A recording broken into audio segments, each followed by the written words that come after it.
What's going on, guys? Welcome back to another video. Hope that you guys are doing absolutely outstanding today and you're ready for a super epic adventure of where we are taking what is our 4x4 single cab Cummins and dropping it down for free. I'm really excited about this video. It's gonna be kind of a working video where we're really gonna dig in deep to this truck, take a lot of things apart, and hopefully put them back together so that way we can drive home later today. So sit down, kick back, relax, grab your favorite beverage, and well, let's get to work. The Cummins looks great with its new American Forces, but there's just something off about the extreme amount of wheel gap that's going on. I feel like if we reduce some of that, this whole combination is gonna come together perfectly. Cold starts make me so warm inside though. Oh, they sound so good. Now before we head out, there's one more thing we gotta throw on the 5.9 because that thing just ain't cutting it. Oh yeah, that's gonna look much better.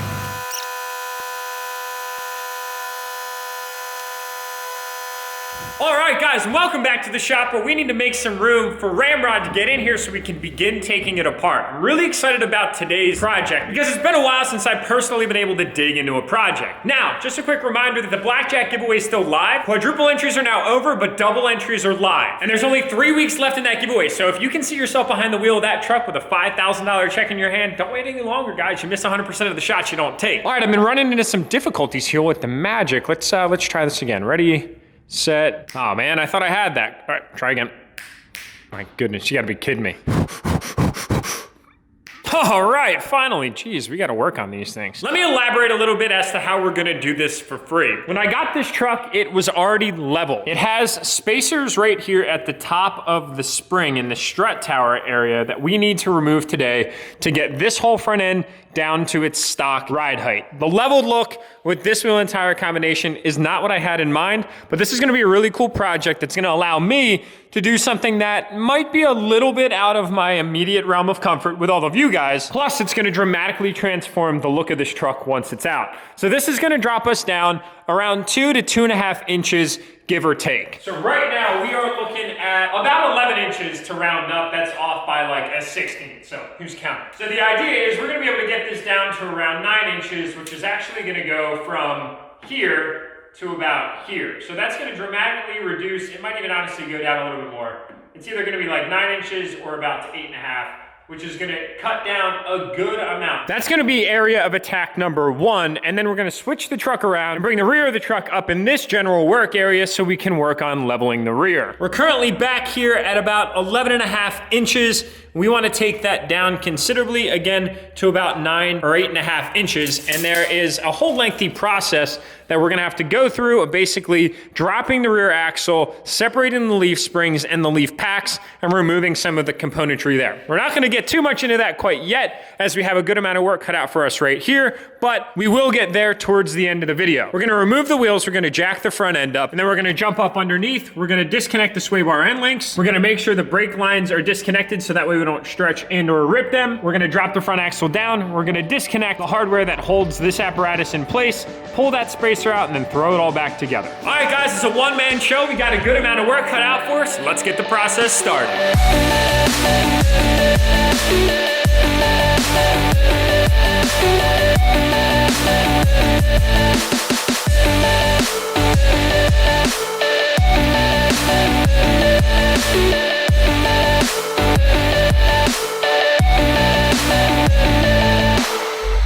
Guys, we are making significant progress in indecent amount of time too. I'm not even gonna lie. So you can see here I've converted a clean space to a dirty space and a working space.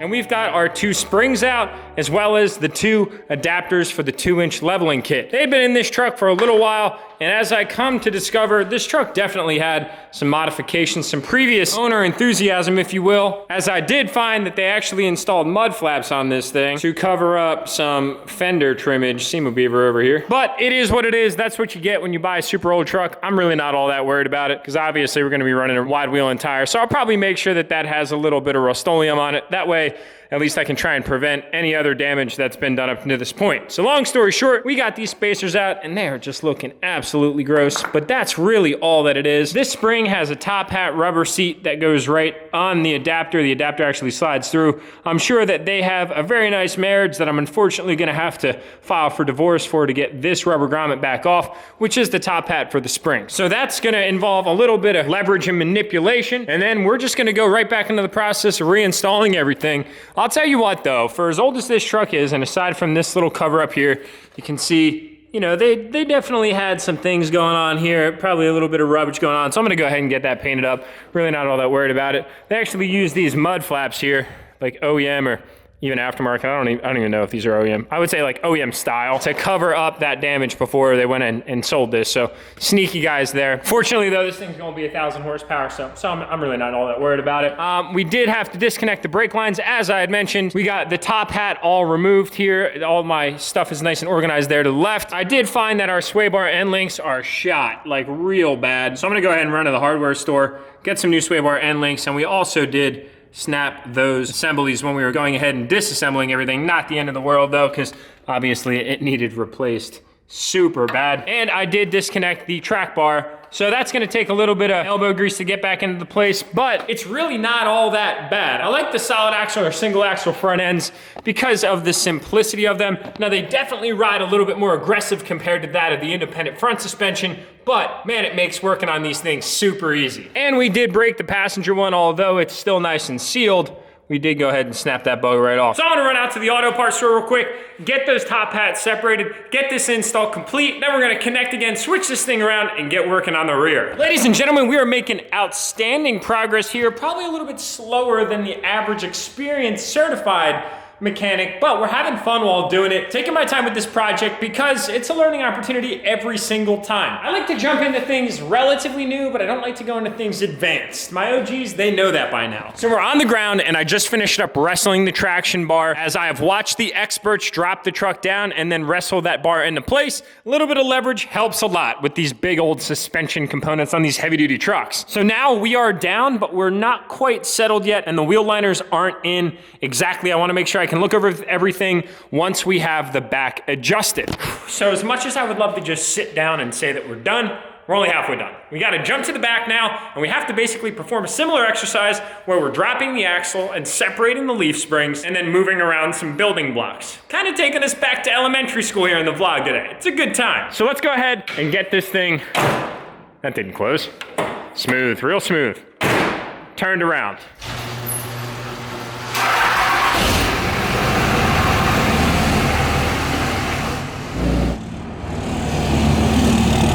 So if you guys can recall, we were at 11 inches up front. Now I'm genuinely curious to see where we at. All right, pretty much exactly what we anticipated, somewhere between 8.5 and 9 inches. So we are down 2 inches and it made a world of a difference. Very nice for a completely free mod. So now we're sitting at an extremely stock rake. Let me go ahead and pull these rear wheels off real quick and then we can go into a quick little Cliff Notes version of a reference guide that I watched, and I gotta give credit to where credit's due, Mr. Greg A's guide to reverse leveling a Cummins. Greg A, AKA Greg Albarilla, is the OG Cummins expert, and he's got a very informative guide as to exactly what we're gonna be doing on the truck that I'm gonna explain in a quick and summarized fashion. But if you guys wanna learn a little bit more about that or check out Greg's video, that'll be down in the description below. So we are doing what's called the reverse level modification, and it plays right into our completely free drop video that we're doing today. So you can see here on the back, we've got our leaf spring, we've got our U-bolts, we've got our U-bolt bracket, and then we've got this assortment of building blocks that makes up the rear leaf spring assembly of the truck. Now within this, we've got the top leaf, the center leaves, the bottom leaf, the overload spring, and then we've got some spacers that basically just allow for proper thread clearance here on the U-bolt. What we're gonna be doing is we're just gonna be rearranging those. That's it. So the plan here is to take out the overload spring, take one of these blocks, put it up at the top, and then leave one at the bottom. And that one is the center pin. Greg, thank you so much for mentioning that, dude. You're the man. It's a relatively simple process, or at least it looks like it. I'm hoping that we don't run into any issues. I've already went ahead and pre-soaked all of the hardware with penetrating oil, so I'm hoping that everything comes apart nice and good like. Not worried about these, semi-worried about those, but enough talk, let's get the process started.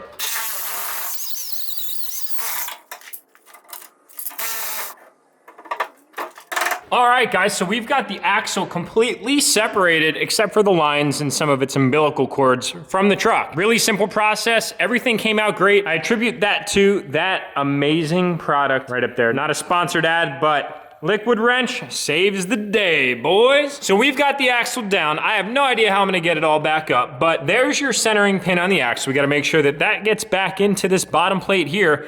We're gonna take this plate out and put it up top, and we're gonna take this overload spring out, and that's gonna get us about level with the front of the truck, and then we're gonna be reverse level. So I gotta go ahead and figure out how I can separate this stack of blocks.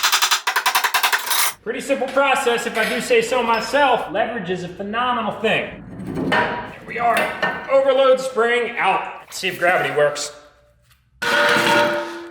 Nope, forgot my hammer at home because I'm doing home renovation projects, but this should work. Here we go.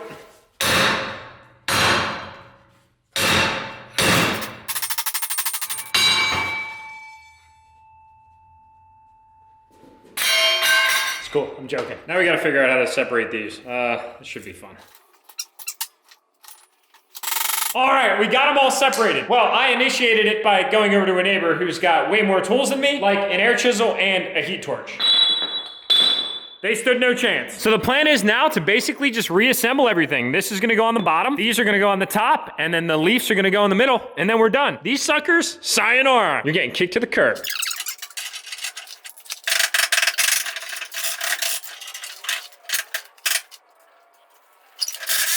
Boom, boys! Now, all we have to do is put that back on and then center the axle, but I gotta get it done on the other side real quick, guys, so I'm gonna finish that up.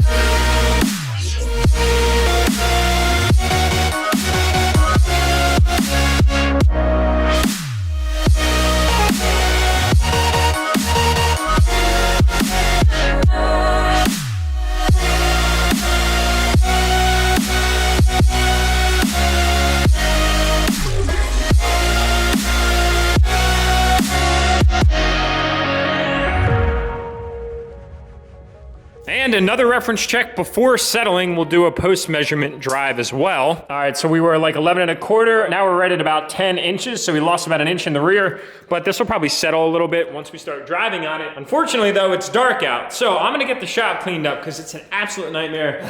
It's got me feeling all sorts of uncomfortable. So let's cut right to the chase.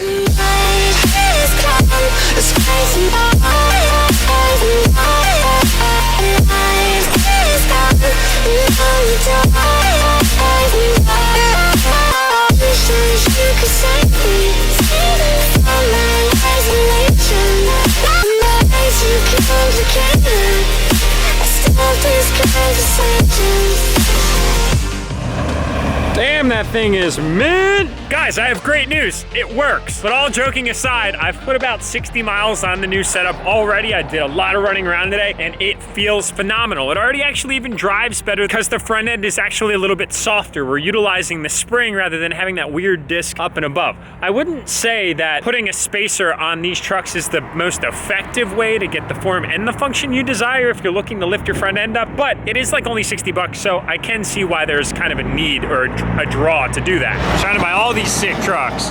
So there's a nice look for you guys at the completed product. Now we're sitting stock ride height up front and we are reverse leveled in the rear. I would rate the difficulty of this project probably about a 5. It wasn't very difficult per se. It was just kind of time consuming being a one-man show and fighting some of the bigger parts that are under pressure both in the front end and in the back.